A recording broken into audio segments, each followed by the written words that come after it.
yo conocí a los hijos de estos recicladores cuando ellos acudían al centro de acopio. Y ellos también supieron que yo era músico, que yo enseñaba música, porque en un evento del proyecto, en un evento de promoción del proyecto de clasificación de residuos, yo llevé a mis alumnos a tocar, ellos me conocían como técnico, ahí me vieron como un profesor de música.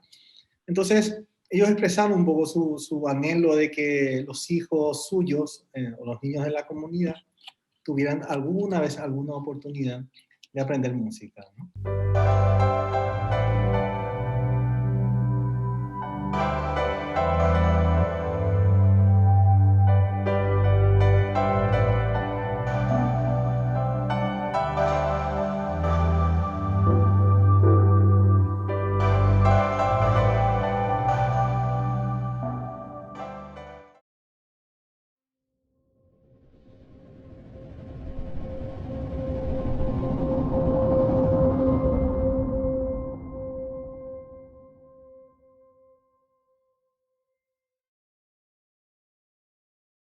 Buenas noches. Cuando se nos presenta la fotografía de un niño golpeando un bote con unos palitos o sosteniendo una botella o una tabla o cualquier otro objeto a modo de instrumento musical, la mayoría de nosotros suponemos que está jugando o está soñando. Pero en Paraguay, en la zona de Bañado Sur, hay jóvenes niños que han pasado de soñar a hacer música de verdad. Y esos son sus instrumentos reales. Los han sacado de la basura. Ellos viven en torno a un vertedero de Cateura, así se llama, el vertedero de Cateura de Asunción, Paraguay, donde la comunidad aprendió a transformar los desechos en sus aliados. Los niños y jóvenes forman parte de la Orquesta de Instrumentos Reciclados de Cateura. Se trata de una historia forjada con decisión, con compromiso, con iniciativa y sensibilidad. Una idea que nació de la necesidad de ofrecer a los hijos de los recicladores, gancheros, les dicen allá, algo más que un futuro entre los residuos. Les mostraron otro camino, les pintaron sonrisas y literalmente les dieron alas. Un proyecto que no solo ha transformado a los más chicos, sino que desde ahí ha mejorado a toda la comunidad. Esta noche en Las Reporteras, me da mucho gusto platicar con el hombre que inició esa aventura en Cateura. Un hombre que vio en ese lugar algo más que basura, que tocó el alma de la gente y se dejó tocar la suya y decidió ir más allá. Dice el poeta alemán Bertolt Brecht, hay hombres que luchan un día y son buenos. Hay otros que luchan un año y son mejores. Hay quienes luchan muchos años y son muy buenos, pero los hay que luchan toda la vida. Esos son imprescindibles. Estoy totalmente convencida de que este hombre con el que hoy vamos a platicar es de los últimos, de los imprescindibles. Queridos amigos de la Jornada de Oriente, es para mí un honor presentarles al maestro Fabio Chávez Morán, director de la Orquesta de Instrumentos Reciclados de Cateura, Paraguay. Maestro, muy buenas noches, bienvenido. Buenas noches, bueno, gracias por este contacto. Es más que un gusto estar en comunicación con ustedes, para toda esta gente que sigue este programa, este medio de comunicación social. México es un pueblo, es una nación que queremos mucho porque hemos visitado varias veces, tenemos muy buenos amigos allí. De hecho, hay un grupo también que hemos conocido que hace muy buenas cosas con residuos, un pequeño grupo musical, para quien aprovechamos enviar un gran saludo. Se llama la Orquesta Basura, en el DF, están en el DF. Y bueno, estoy aquí a su disposición para hablar de nuestra experiencia aquí en Paraguay. Gracias, maestro. Quiero llevarlo de regreso allá al 2005, año en que usted llega a Cateura como técnico ambiental. ¿Qué fue lo que le impactó en ese momento? Cuando usted llega no va con la idea de hacer música ni nada similar. ¿Qué es lo que le impacta al llegar a esa zona de Paraguay? Bueno, realmente fue al inicio del 2006, ¿no? Finales de 2005 yo estaba teniendo el primer contacto, 2006 formalmente comencé a trabajar como técnico ambiental. Yo estudié una carrera aquí en Paraguay que se llama Ingeniería en Ecología Humana. Es una carrera universitaria de la Universidad Nacional de Asunción, la universidad pública aquí de Paraguay, que tiene un poco un perfil social ambiental, ¿no?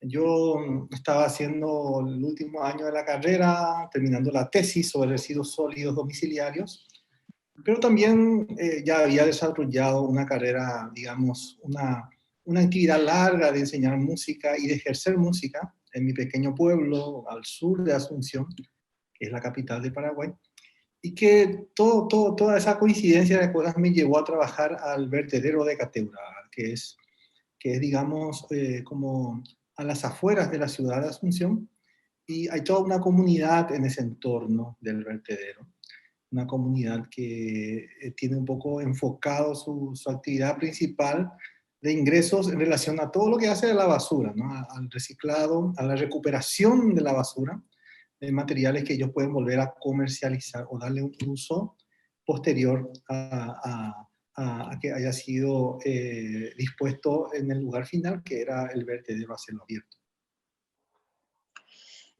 ¿Y qué es lo que le lleva después de estar trabajando? Supongo usted tiene ya el contacto con los adultos. ¿Qué ve usted en los niños que le hace pensar en trabajar la música? Bueno, se dieron muchas cosas. Siempre las cosas suceden a través de un proceso, ¿verdad? Muchos me preguntan, ¿cuándo fue el momento que usted se inspiró, ¿verdad? Y realmente no fue un momento, sino fue un proceso de cosas, ¿no?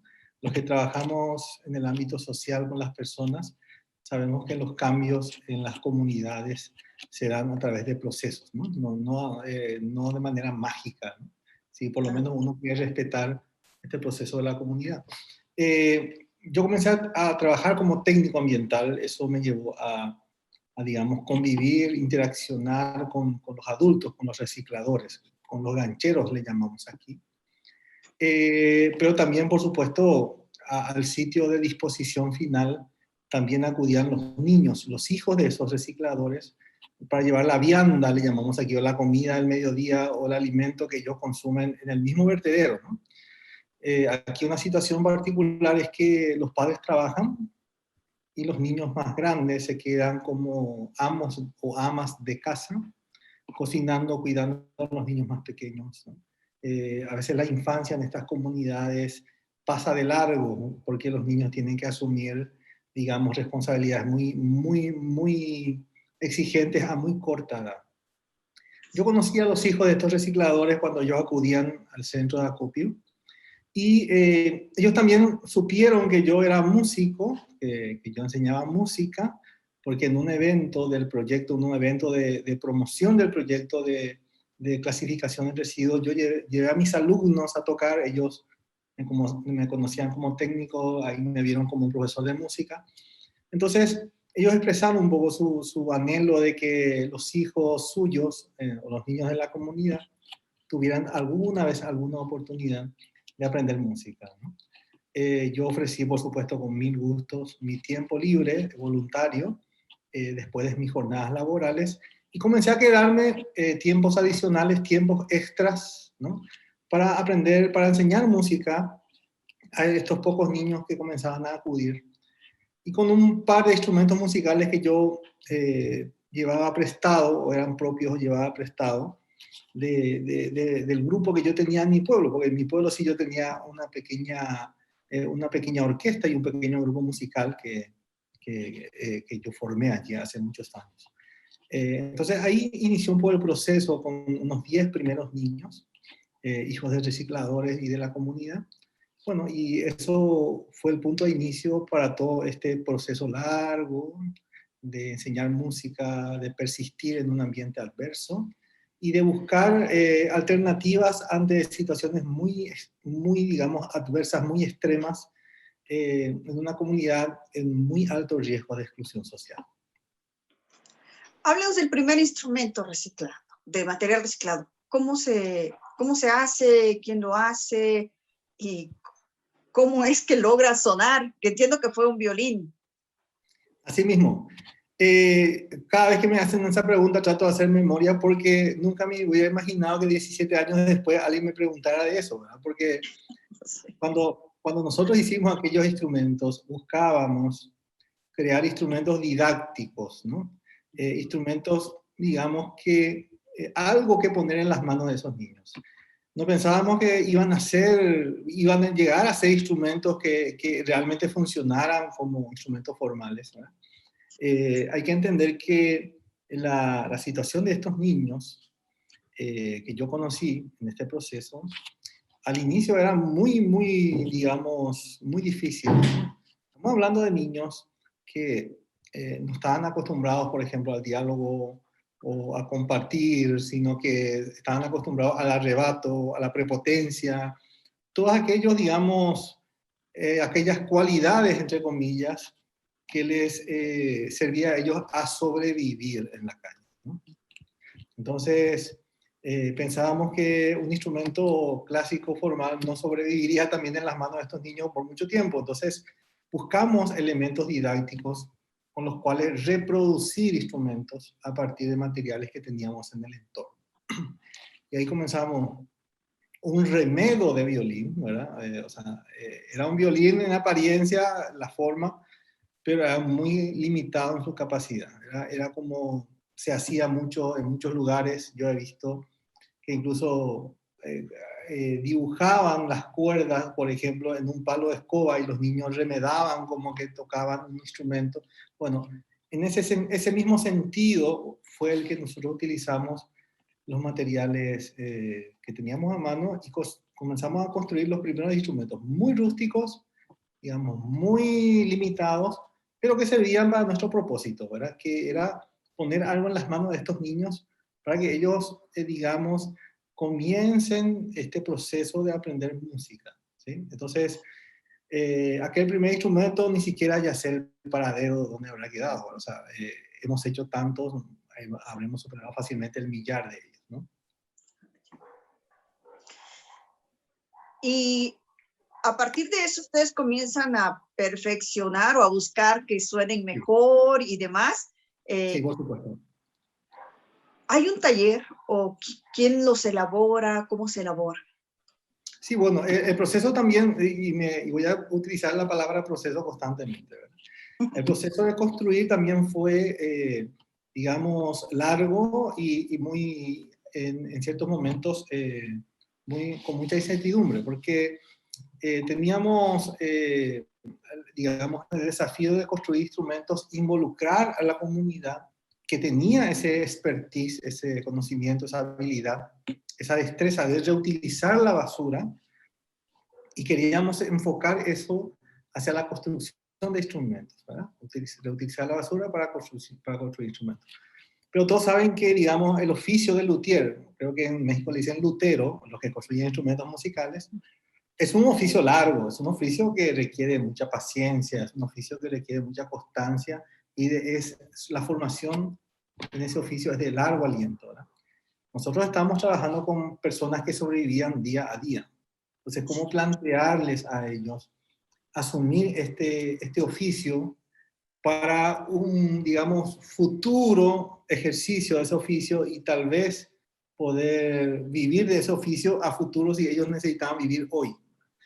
Entonces, en ese sentido, fuimos viendo varias personas que podíamos involucrar, pero terminó siendo un poco con más constancia una persona en particular, un señor ya de edad que no era músico, era reciclador, y que tenía tal vez la experiencia de haber trabajado en carpintería antes, ¿verdad? Montamos un pequeño taller, comenzamos a utilizar madera de pallets, que es la madera que viene con la mercancía, ¿no?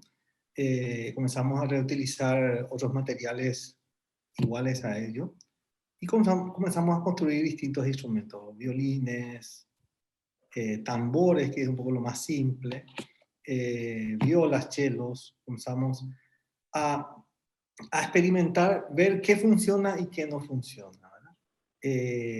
Este proceso continúa aún ahora. Los instrumentos fueron mejorando en calidad, en capacidad sonora y, digamos, exactitud en relación a la posición de los dedos, por ejemplo, el violín o la guitarra, porque nuestro proyecto no pretende terminar solamente con los instrumentos reciclados, sino permitir a aquellos niños que tienen un mayor talento, una mayor dedicación y tienen el deseo de seguir una carrera musical, de que pasen posteriormente a instrumentos formales clásicos, que también ya hemos recibido en donación y que para aquellos que han demostrado ese camino, seguir ese camino, ya lo hemos puesto a su disposición. ¿Cuántos alumnos tiene usted actualmente? Empezó con 10. ¿Cuántos son ahora? Antes de la pandemia, la primera clase que dimos antes de la pandemia, comenzamos con 450 alumnos el año 2020, en marzo. Esta fue la última cantidad de alumnos que atendimos. Ahora vamos a retomar en marzo. Ahora se retoman las clases presenciales aquí en Paraguay. Y seguramente será un número que mediará en la mitad de esa cantidad, porque no podemos también recibir a todos. Pero hay una gran demanda. Imagínate cuando yo fui hace 16 años a la comunidad, me miraban todo como un loco, ¿verdad? ¿Cómo vas a enseñar música en el vertedero, verdad? Me miraban como un bicho raro y ahora los padres, los niños llaman porque quieren estudiar música. De este proceso, me queda claro que ese es justamente un proceso.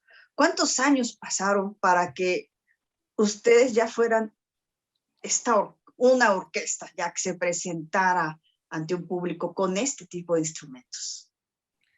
Bueno, al principio hay que aclarar que, bueno, los instrumentos reciclados, si bien son muy curiosos, requiere mucha imaginación realizarlos, el proceso es más rápido que enseñar a un niño a tocar ese mismo instrumento. O sea, un niño puede aprender a tocar instrumentos en 1 año, incluso 2 años, puede ser incluso nunca, ¿verdad? Pero construir un instrumento musical, si uno tiene los principios básicos, le lleva tal vez un par de días o un par de semanas, ¿verdad?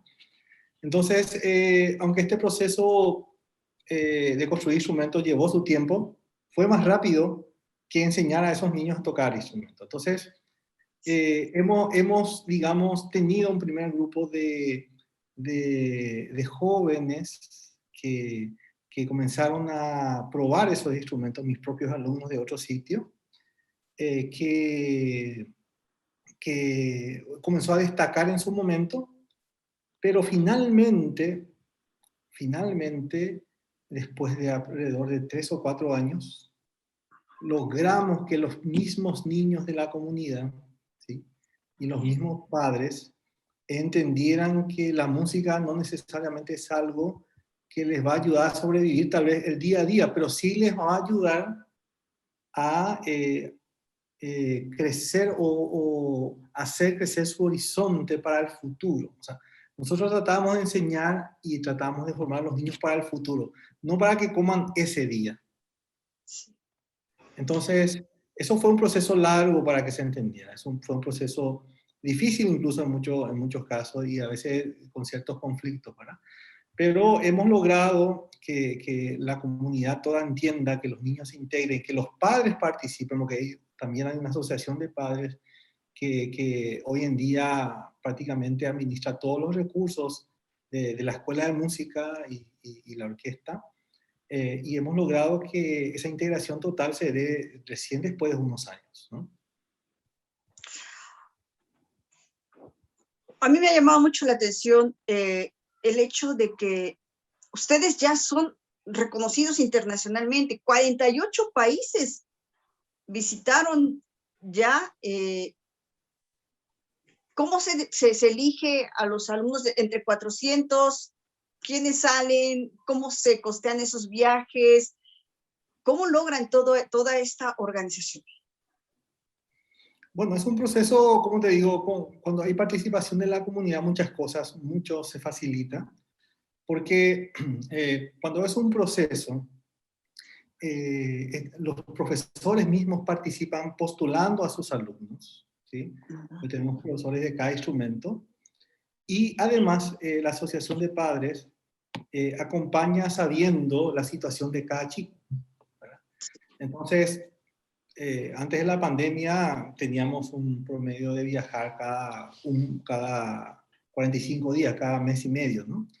Entonces, había viajes que eran, había giras que eran, por ejemplo, de un país a otro, pero había giras que involucraban varios países, donde el trámite era bastante intenso, el trajín era intenso, el itinerario era bastante, digamos, exigente.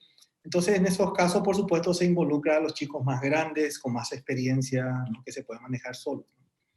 Cuando las oportunidades implican que es un viaje a países de la región o países limítrofes con una agenda simple o un itinerario simple, entonces vamos dando oportunidades a niños nuevos y pequeños. Pero depende mucho también de la situación social de cada chico. Hay chicos muy talentosos que podrían ganar, ya se ganaron una oportunidad por su propio talento, pero por ejemplo, sus familias son disfuncionales, ¿verdad? Yo tengo chicos cuyos padres están presos o prófugos de la ley, ¿verdad? O que están, por ejemplo, en una tenencia irregular, los padres se separaron, nunca hicieron, el chico depende de los dos, pero el padre ya tiene otra familia o la madre otra familia. Entonces, cuando se requiere documentación legal para que ese niño participe de un viaje, comienzan a salir todos esos problemas, ¿verdad? Por eso nosotros decimos que o sea, dar la oportunidad a un niño de presentarse en público en un escenario, tanto aquí en nuestro país como en un escenario internacional, lo que estamos haciendo no solamente es llevar a un niño o poner a un niño en un escenario artístico, sino los ponemos en el escenario de la sociedad. Porque hasta que eso no ocurra, sus problemas son invisibles. Nadie se interesa a ese niño. Solamente cuando este niño destaca por su destreza, su talento, por su arte y tiene esta posibilidad de viajar, ahí nos damos cuenta que el papá no está, la mamá no está, tiene este problema, no tiene documentos, hay que resolver este problema familiar o personal. Entonces, ahí hay todo un equipo de la Asociación de Padres que respeta el proceso también de cada familia, de cada niño, y busca la oportunidad que mejor le queda, ¿no? No solamente tratamos de no forzar situaciones familiares o sociales o personales. Es una situación bastante compleja. Los que trabajan en el ámbito social lo entenderán. ¿Cuándo fue su primer presentación fuera de Cateura? Bueno, eso fue aquí en Paraguay, en la ciudad de Asunción, ¿no? Si bien nosotros quedamos, la comunidad queda, digamos, en la periferia de Asunción, no, a veces no se considera como tal, ¿verdad? Una presentación pública en el centro de la ciudad, que fue un poco el inicio para que estos niños pisaran un escenario, tocaran en público y reciban un reconocimiento en aplausos y de cariño al público por lo que hacían, ¿verdad? Entonces, fue tan importante como el más destacado de los conciertos que hemos dado. A partir de ahí comienza la sociedad y el gobierno a ver, a poner atención a este proyecto de ustedes. Bueno, tengo que decir con una sensación agridulce que hemos tenido más reconocimiento afuera de nuestro país que adentro, ¿verdad? De hecho, te comento que hasta la fecha, mira, son 16 años hasta la fecha, el gobierno en sí, el gobierno de Paraguay, mira que pasaron muchos gobiernos, no han apoyado ni han acompañado este proyecto. Hemos tocado frente a reyes, príncipes, papas, primeros ministros, presidentes de otros países, pero nunca digamos, un alto funcionario del gobierno ha visitado nuestra comunidad ni nuestra escuela de música, que es la única escuela de música totalmente gratuita en un barrio marginal de la capital y que atiende a los niños más pobres de la ciudad. ¿Recuerda la primera salida fuera de Paraguay?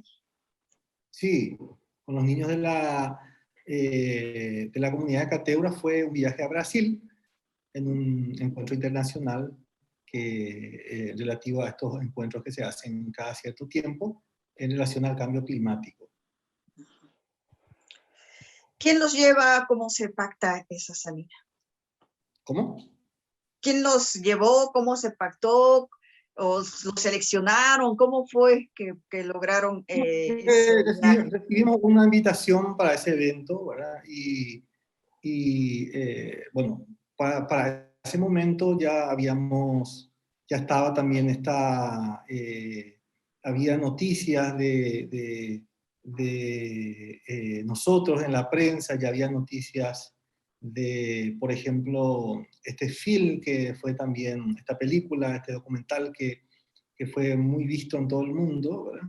Y que eso un poco enfocó la atención en nuestra historia, porque era un poco muy particular, muy sui generis, el hecho de que niños de un vertedero tocaran música, ya era algo llamativo, ¿verdad? Y que lo hicieran con la misma basura del vertedero en el entorno en el cual vivían, era aún más. Entonces, esta noticia un poco fue bastante llamativa para muchas personas y por ahí surgió esa invitación. Háblenos del film, cómo se hace, quiénes lo financiaron, cómo fue. Bueno, fue un equipo totalmente distinto al nuestro, o sea, fue un equipo independiente que conocimos después, no es un film que nosotros filmamos, sino que fue un equipo integrado por gente de Paraguay, de Colombia, Estados Unidos, que buscando temas sobre Paraguay también fueron a dar con la experiencia que nosotros estábamos desarrollando en Cateura, ¿verdad? Y hicieron varias visitas, pero al final creo que esta historia de los niños de Cateura, el trabajo que yo he hecho allí por tanto tiempo, toda esa situación de adversidad en la cual ellos vivían, eso fue un poco lo que enfocó el tema que ellos quisieron resaltar. Todo lo demás, de los viajes, de los artistas, las estrellas del rock que nos visitaron, que nos invitaron para dar giras, fue surgiendo después. O sea, cuando ellos comenzaron este relato fílmico de nuestra historia, no se imaginaban también el impacto que iba a tener su propio film al exponer nuestra historia. Y recuerdo que tenían ellos ciertos plazos de terminar la historia, pero en cada momento surgía algo nuevo que ellos querían integrar al film y alargaban de nuevo. Fue un film que se filmó por varios años. Yo entiendo que usted dice que es igual de importante un concierto que el otro, pero habrá algunos que les han a ustedes impactado más. Vaya, irse a una gira con uno de los grupos de rock más sobresalientes como es Metallica, debió representar para los chicos que participaron en esa gira algo muy, muy especial. Sí, por supuesto, eso es innegable, ¿verdad? Es innegable que hay cada oportunidad que ha marcado como por nuestra historia y que nos ha proporcionado digamos, un aprendizaje más grande tal vez, ¿verdad? Más trascendente, ha facilitado que nuestra historia trascienda un poco más, ¿verdad? Y sea más visible. Como eso yo trato de rescatar siempre de cada ocasión un aprendizaje, ¿verdad? Sí. La que usted nombró ahora, la gira con el grupo Metallica, que implicó, creo que fueron 7 conciertos en 6 países distintos, fue realmente un desafío enorme, porque desde el punto de vista documental, imagínese hacer pasaporte para todos, logístico, trasladar a los chicos de un país a otro con todos los instrumentos, alojamientos, transportes, y artístico también. Imagínate, nosotros nunca habíamos tocado para ese entonces ante 50.000 personas, por ejemplo, ¿verdad? Eso fue, por ejemplo, por supuesto, impactante para nosotros. Y lo más impactante fue un poco la respuesta positiva de la gente, porque yo conceptualizaba, bueno, reconozco que no soy seguidor de la música rock, ¿verdad? Ni del rock metal, ¿no? Y conocía del grupo Metallica, pero no era fans de ellos, ¿no? aunque sí tenía alumnos míos que sí lo eran, ¿verdad? O sea, alumnos de la orquesta que sí lo eran. Pero realmente me llamó la atención la humanidad de la gente que se maneja en ese entorno, de ese grupo en particular. Tenía un concepto mucho más, digamos, de menos sensibilidad. Yo descubrí personas muy sensibles. El cantante del grupo, los integrantes han tenido gestos muy solidarios, muy sensibles, muy, digamos, de reconocimiento hacia los chicos de nuestra orquesta y todo su equipo. Imagínense que, por ejemplo, el sistema de seguridad de ese grupo es equivalente al de un mandatario, de un presidente, ¿verdad? Pero de igual manera nos hicieron sentir como en nuestra casa, fueron muy atentos con nosotros, cuidaron a los niños por nosotros. Y el público también, ¿verdad? El público que pagó una entrada para ir a ver a Metallica y salimos nosotros a tocarles en el escenario y yo esperaba por lo menos un abucheo, ¿verdad? Pero fue totalmente lo contrario. Entonces, por todos esos elementos y muchos más, fue una de las experiencias más marcantes de nuestra historia. Maestro, ¿qué se siente?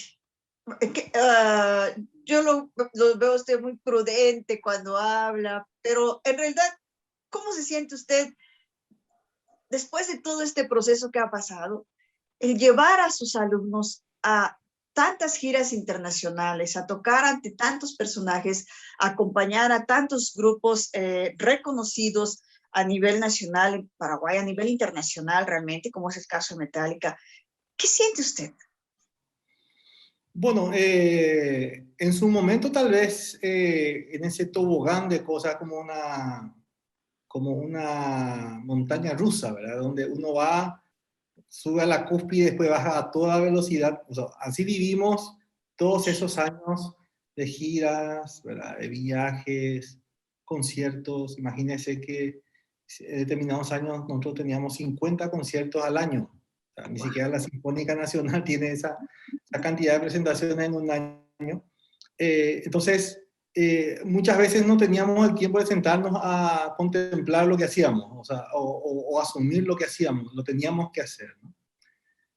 Hoy, por supuesto, uno se sienta y piensa, bueno, tantas cosas he hecho, algunas de las cuales digo, hice eso, o fue más o menos una locura hacer eso, ¿verdad? U otro, por ejemplo, sentarse y pensar que es satisfactorio lo que ha logrado, ¿verdad? Y otras cosas sí, errores o equivocaciones que uno las asume después, ¿verdad? O se da cuenta de eso después. Y que en particular en lo personal hago un poco, incorporo a mi experiencia para mi formación, ¿verdad? Porque que yo sepa, no hay una carrera, no hay una profesión que nos prepare para todo este tipo de cosas. O sea, yo tengo formación en ingeniería ambiental, tengo formación en filosofía, tengo formación en música, pero para todo lo demás no. O sea, fui haciendo conocimiento a partir de la experiencia. O sea, la experiencia fue mi fuente de conocimiento y de formación. O sea, aprendí, como decimos aquí, aprendí por mi costilla, decimos aquí. O sea, por mi Sí. propia, por mi propia experiencia.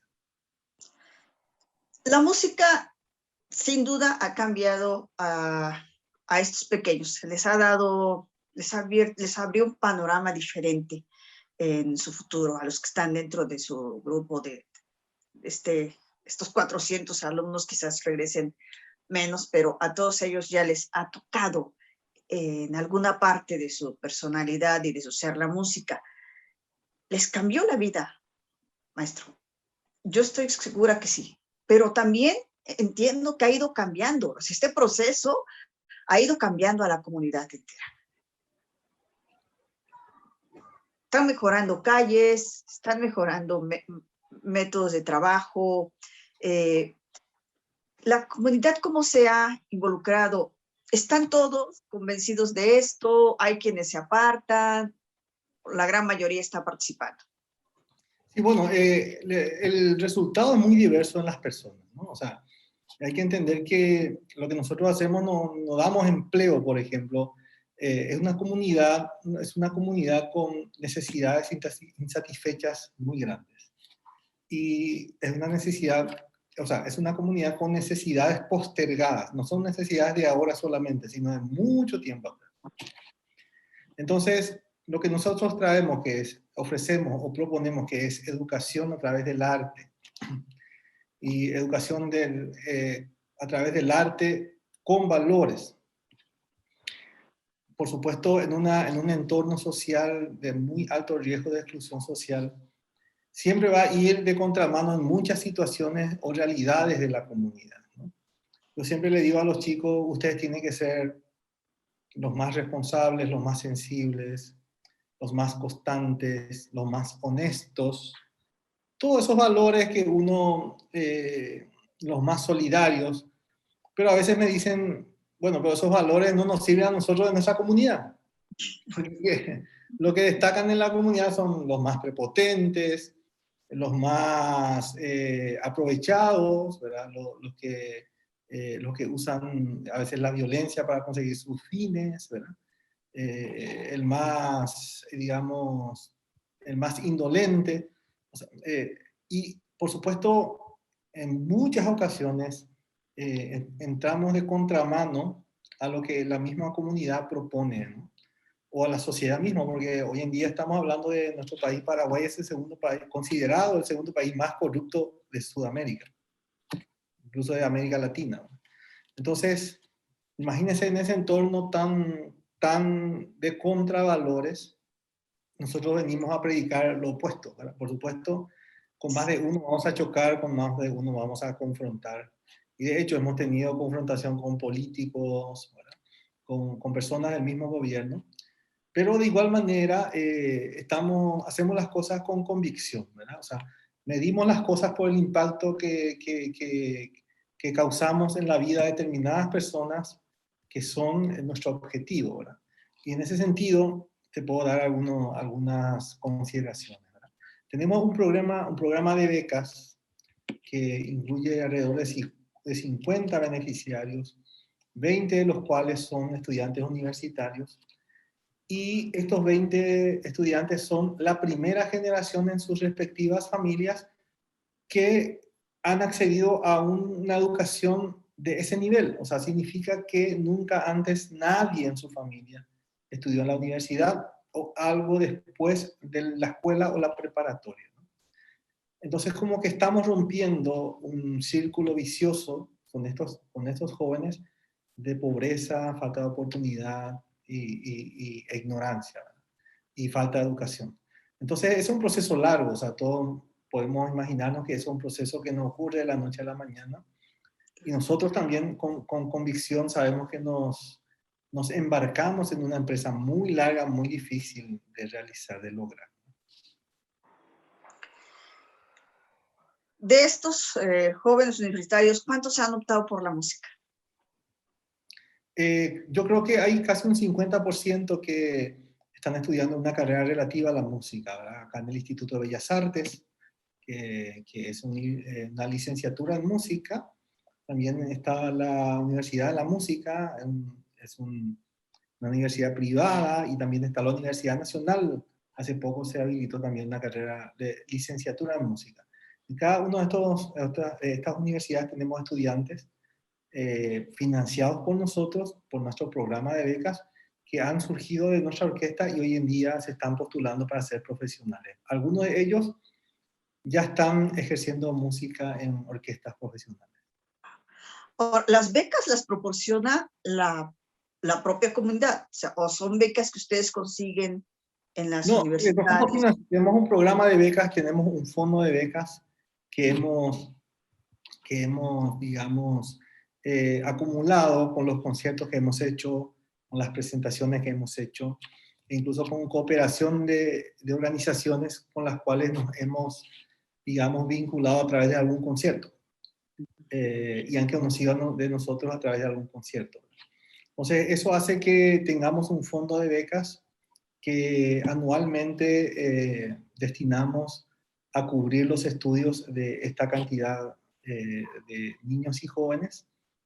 Y te tengo que decir también, que a veces muchas familias, por esta historia que te comenté de falta de educación, falta de valoración sobre la educación, no valoran la educación de los chicos. Dicen, bueno, en vez de pagar no sé cuánto por la beca de mi hijo, yo necesito el dinero para otra cosa, ¿verdad? Entonces, por supuesto, eso en la idiosincrasia de nuestras personas, de estas comunidades tan postergadas siempre y con tantas necesidades, a veces un poco es difícil que entiendan, ¿verdad? Pero seguimos con la constancia y la convicción de que ese es el camino real del cambio. Claro. ¿Cómo han enfrentado este tema de la COVID-19? Se pararon los conciertos, se pararon las clases presenciales. ¿Cómo ha afectado esto? Pues no solamente en el proceso que ya llevaban, la manera en la que iban avanzando, sino también en el ánimo de los niños y de los jóvenes. Bueno, algo duro, fue algo que ocurrió con mucha inmediatez, ¿verdad? Fue algo que cortó de tajo todas las oportunidades y todas las actividades, ¿verdad? Muchos chicos, por supuesto, resintieron eso de inmediato, porque para muchos la orquesta es como su segunda familia. A veces encuentran en este entorno todo aquello que a veces la familia no le puede dar en cariño, atención, seguimiento. Y además estas experiencias que no solamente generan recursos, sino experiencias de conocer otras personas, otros países, otras culturas, y que nos ayudaba a abrir la mente de estos niños para proponerles luego otras alternativas de crecimiento, ¿verdad? Entonces todo eso se cortó de manera inmediata con la pandemia, ¿no? Nosotros asumimos el compromiso de aún dar seguimiento a las familias desde la distancia y hemos realizado actividades como provisión de alimentos, por ejemplo, a familias que quedaron también sin su sustento inmediato, ¿no?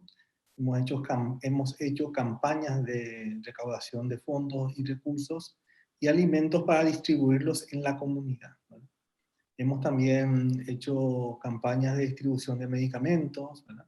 Y durante este periodo, nuestra escuela de música se convirtió en un comedor, incluso, ¿verdad? Donde las personas a veces venían a retirar la comida diaria todos los días, ¿verdad? En ese sentido, tengo que destacar el trabajo de los padres en la comunidad. Y esa es la ventaja de que los mismos padres sean parte de la organización y sean los protagonistas de este proyecto y los que manejan los recursos de tal manera que ellos revierten de manera directa en su propia comunidad los beneficios de estos recursos. Entonces, si bien impactó en nuestras actividades de manera directa, no nos quedamos cruzados de brazos, seguimos realizando actividades de asistencia a la comunidad. Los recursos que usted nos señala los obtenían de sus conciertos en una cierta medida. Se terminaron los conciertos, ¿cómo le hacen para que estos recursos no se agoten? Porque también hemos logrado con la Asociación de Padres tener un plan financiero, ¿verdad? Donde tengamos nuestros recursos ahorrados y recursos para situaciones a futuro, ¿verdad? Eso llevó también mucho tiempo. Imagínense que se dieron situaciones en las cuales incluso a mí me llegaron a demandar porque los padres de ciertos chicos que fueron de tal viaje y nosotros de manera muy transparente decimos, bueno, este viaje, este concierto se logró tantos recursos y quería que repartiéramos entre sus niños todos los recursos. O sea, es un poco difícil de que entiendan que la solidaridad se tiene que ejercer desde casa. O sea, que la misma comunidad tiene que ser solidaria entre ellos. O sea, no porque este niño viajó en esta gira y esto generó ciertos recursos, solamente es para su niño. O sea, es para todos, incluso para todos los que no viajaron incluso, y para toda la comunidad. O sea, nosotros representamos a la comunidad y nuestro objetivo es beneficiar a la comunidad. Pero con gente con tal vez poca formación, con muchas necesidades, ¿verdad? Muy apretado de falta de recursos, por supuesto, ven las cosas de otra manera, ¿verdad? Pero a través de un proceso largo hemos podido, con la Asociación de Padres, generar un plan financiero que sea sustentable en el tiempo. ¿Qué le hace falta a la orquesta, maestro? Bueno, por supuesto muchas cosas todavía, ¿verdad? O sea, nosotros tenemos nuestro ámbito artístico, ¿verdad? El ámbito artístico te diría, nunca hemos grabado un disco, por ejemplo, ¿verdad? Aunque hemos hecho más conciertos que cualquier otro grupo aquí en Paraguay, ¿verdad? Porque nos enfocamos mucho, no solo en la parte artística, sino más en la educativa, en la cuestión de experiencia de los chicos, ¿verdad? Te diría también que nos faltaría cerrar un poco el círculo de que la escuela de música en lo formativo sea autosustentable, y estamos por lograrlo porque van a egresar la primera camada, la primera generación de licenciados de música que fueron nuestros propios profesores, nuestros propios alumnos, ¿verdad? Y tenemos la idea de que ellos sean los profesores que ejerzan y enseñan música para los otros niños que vendrán, ¿verdad? Y en lo social, por supuesto, a veces lo que hacemos nosotros es apenas una gota o un granito de arena en una inmensidad de cosas que hacen falta en la comunidad, ¿verdad? Somos muy conscientes de que las necesidades de la comunidad superan nuestras posibilidades de respuesta, ¿no? Y allí, en ese sentido, tratamos sí de llamar la atención de aquellos cuya responsabilidad tendría que haber sido responder esas necesidades, que son los gobiernos locales, nacionales, regionales, ¿verdad? Entonces, siempre tratamos en cada oportunidad de llamar la atención y de señalar que las personas que viven en Cateura y en todo el Bañado Sur son también personas de derecho, ¿verdad? Y que merecen la atención del gobierno, aunque vivan en una situación muy precaria. No pueden ser tratados como ciudadanos de segunda categoría. En ese sentido somos muy críticos, y bien que nos hemos ganado también ciertos enemigos entre los políticos y las personas que no quieren escuchar ese tipo de cosas. Pese a ello, usted no se cansa. Y no, es la idea de no cansarse, ¿verdad? Yo tengo, una de las cualidades que tengo tal vez es la constancia, la persistencia, ¿verdad? O sea, si yo tuviera que escribir un libro, el capítulo más grande tal vez sería de las adversidades, ¿verdad? Otro de las anécdotas, ¿verdad? Y otro de las satisfacciones, pero de las adversidades sería el capítulo más grande. ¿Y no tiene contemplado justamente escribir toda esta historia que usted, a la que usted ha contribuido, aunque no quisiera, usted no se siente como el protagonista, realmente sí lo es, pero no contempla escribir esto? Tal vez en algún momento, ¿verdad? Cuando tengamos el tiempo, encontremos el tiempo, ¿verdad? Mientras tanto, te cuento que hay como 10 libros que ya se escribieron sobre nuestra historia, ¿verdad? A veces me sorprende una de las anécdotas también. Fuimos a Francia y de gira, ¿verdad? Y en una ciudad se acercan unos niños con unos libros bajo el brazo y a uno de los conciertos. Y están emocionados, agujean su libro y señalan con el dedo, ¿verdad? Y vienen, finalmente vienen y al final del concierto nos muestran su libro. Era un libro sobre nuestra historia, un libro de, digamos, era un libro de caricaturas con nuestra historia, donde había caricaturas de cada uno de nosotros. Entonces para ellos, estos niños estaban súper emocionados de que esas caricaturas cuya historia ellos leyeron en ese libro eran de carne y hueso. O sea, incluso la caricatura que me correspondía era muy parecida a mí, según ellos, ¿verdad? Y era maravilloso para ellos que cobraran vida a esos personajes, ¿verdad? Y luego fuimos a París, la siguiente parada fue París, y estuvimos recorriendo. Entonces entramos con los niños querían entrar al baño, y yo sabía que en el Museo del Louvre había baños públicos gratuitos, ¿verdad? Entonces le digo, bueno, vamos a entrar al museo. O sea, no teníamos previsto entrar al museo porque el museo es inmenso, teníamos poco tiempo y también el costo era muy alto. Entonces entraron al baño y yo he visto un cartel que decía recepción de grupos. Entonces fui a preguntar para la próxima ocasión dije en mis adentros qué hay que hacer para entrar con un grupo.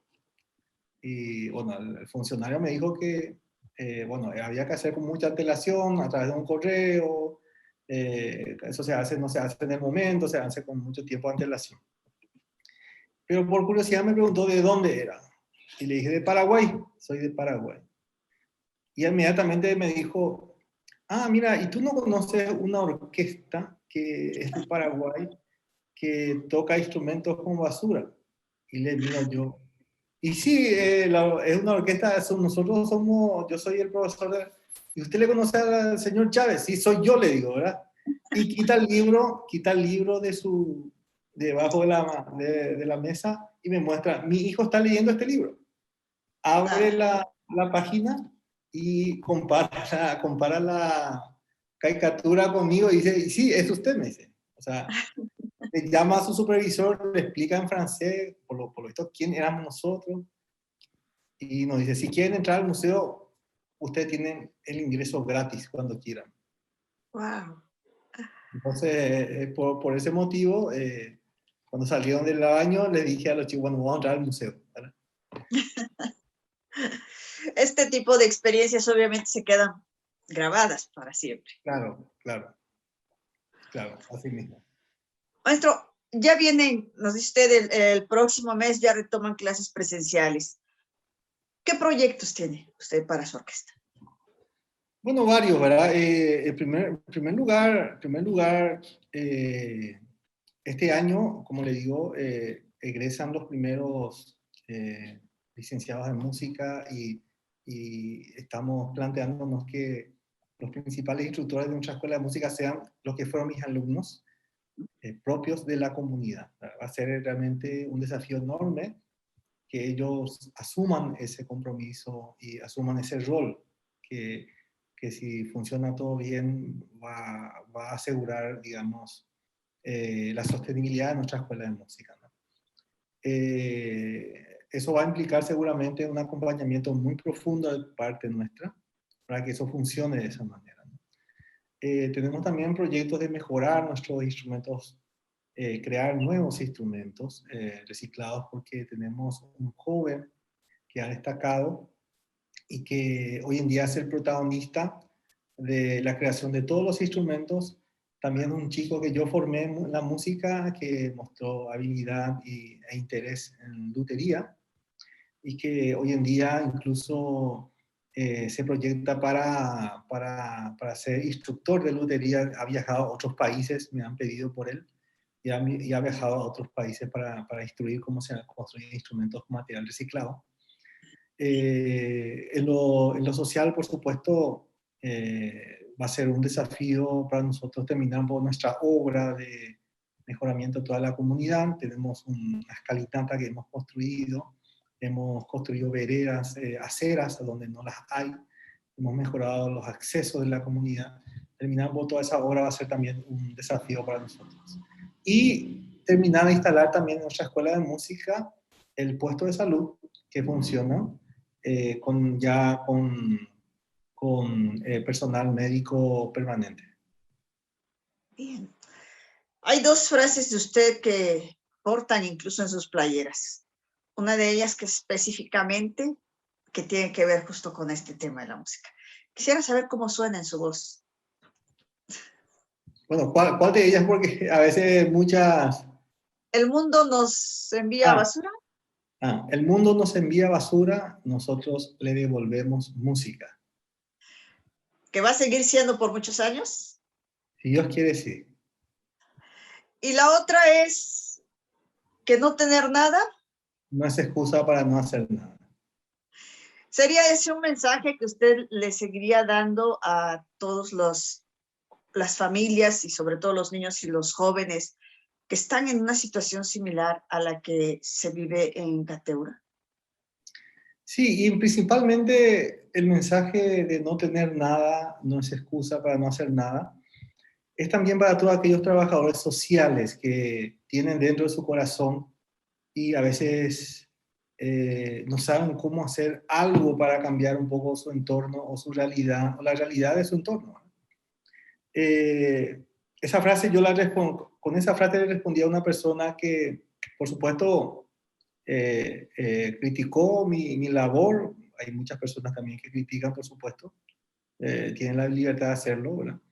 Pues yo no soy profesor de música recibido, no soy instructor de música con un título, ¿no? Aunque estudié música, nunca me licencié en eso, ¿verdad? Entonces me dijeron, ¿cómo va a enseñar música si usted no es profesor de música? ¿Verdad? Entonces, ¿y cómo va a enseñar música si no tiene un aula donde hacerlo? Porque yo enseñaba en la calle, ¿verdad? ¿Cómo va a enseñar música si no tiene instrumentos para enseñar? O sea, comenzó a citarme todas las cosas que yo no tenía, ¿verdad? O sea, por supuesto, hay gente que mira el mundo de esa manera. Ahí decimos, mira el vaso medio vacío o mira el vaso medio lleno, ¿verdad? Y hay gente que se empecina un poco en mirar el vaso medio vacío, ¿verdad? Y por supuesto, ¿cómo vas a hacer eso si te falta esto, esto, esto, esto? Y bueno, y le dije, mira, no tener nada no es excusa para no hacer nada, algo puedo hacer, ¿verdad? Y con ese espíritu comencé a hacerlo, ¿verdad? O sea, no fijándome en lo que no tenía, sino en lo poco que tenía, ¿no? Y en ese sentido, siempre cuando me toca hablar con los profesores de música, o los profesores en general, o los maestros en general, a mí o sea, les digo, imagínense si alguien que no es maestro pudo hacer esto, imagínense la revolución que puede hacer un maestro. O sea, que requiere solamente salir un poco del molde y abandonar la zona de confort, ¿verdad? Y hacer siempre una plusvalía un poco más, ¿verdad? Y creo que todavía la labor de los maestros es subvalorada en la sociedad y que todavía no han adquirido ese rol protagónico que tienen que ejercer en la sociedad. Maestro, ¿algún otro mensaje, algo más que quiera comentarnos antes de concluir la entrevista? No, solamente creo, no me creo ejemplo de nada ni de nadie, sino solamente un trabajador más, ¿verdad? Creo que a veces las personas, cuando coinciden todas las cosas, y yo siempre valoro y agradezco eso de haber coincidido mi voluntad con la comunidad y las personas correctas en el momento correcto, ¿verdad? Y así también como he pasado muchas situaciones, muchos sinsabores, muchas situaciones amargas, también en su momento he tenido personas que me han sostenido, apoyado, ¿verdad? Creo que uno tiene que siempre valorar lo que tiene y no quejarse de lo que no tiene. Y siempre algo podemos hacer en positivo para cambiar el mundo, comenzando a cambiar de a poco nuestro entorno. O sea, no vamos a cambiar el mundo si no cambiamos nosotros mismos al principio y nuestro entorno inmediato. Entonces, y eso puede ocurrir con algo tan simple como lo hice yo, o sea, comenzar a quedarse unos minutos más después del trabajo para atender a unos niños, ¿verdad? O sea, yo nunca me imaginé que esto derivaría en todo esto. Y eso partió de apenas unos minutos adicionales que yo dedicaba. Después ya fueron horas y días después y semanas y ahora ya son años, ¿verdad? Pero se comienza con algo, ¿verdad? Cambiar el mundo se comienza paso a paso. Le agradezco mucho que nos haya regalado esta entrevista tan enriquecedora, tomándose ahí este parte de su tiempo. Gracias, maestro, de verdad. A ustedes, bueno, agradezco esta oportunidad de comunicarme con ustedes y a través de ustedes con tantas personas de México, un país que amamos mucho y que muy pronto esperamos volver a visitar cuando la situación mejore. Y les comento que un museo muy importante de México, no puedo decir todavía cuál, va a tener muy pronto un lote de instrumentos reciclados de nuestra orquesta. Muy bien, estaremos muy pendientes para poder dar información a nuestros seguidores. Bueno, muchas gracias. Abrazo para todos. Gracias a usted, maestro. Gracias. Es el maestro Fabio Chávez, quien es el director de la Orquesta de Instrumentos Reciclados de Cateura en Paraguay, esta noche nos ha acompañado en Las Reporteras de la Jornada de Oriente. Como siempre, amigos, les pido que por favor, de manera muy especial, nos ayuden a compartir esta transmisión para que este ejemplo de constancia, de trabajo, de persistencia que inspira, siga llegando a muchos más de nuestros seguidores. Ayúdenos a compartir, denles me gusta y no se pierdan el programa de las reporteras de domingo a domingo, que les acompañamos a las 8 de la noche en la Jornada de Oriente. Mañana tenemos retransmisión, por si alguien se perdió parte de la entrevista, mañana tenemos retransmisión a las 6 de la tarde, domingo 6 de la tarde, retransmitimos esta entrevista. Y también no olviden seguir el programa Aquí Vamos, el programa informativo Aquí Vamos de nuestro jefe de información, Fermín Alejandro García, y de nuestro coordinador de información, Martín Hernández Alcántara, así como el adelanto que les tiene a las 3 de la tarde nuestra compañera Aurora Villaseñor. Disfrute su fin de semana. Buenas noches.